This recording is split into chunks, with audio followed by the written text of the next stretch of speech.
Hello guys! So for today's video, nandito tayo sa Tagaytay. Ayan. So napapunta kami dito sa Tagaytay Lomi House. At kami nga ay nagugutom na kaya nag-order kami ng overload Lomi nila. So ito yung itsura. Ayan.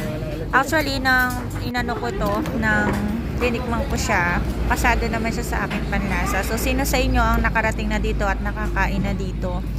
So, syempre, mas masarap kung lalagyan natin ng toyo at saka ng sili. So, ito yung toppings niya. For only 80 pesos yung kanyang presyo. So, hindi naman ako nalugi sa kanyang lasa kasi nga masarap naman siya.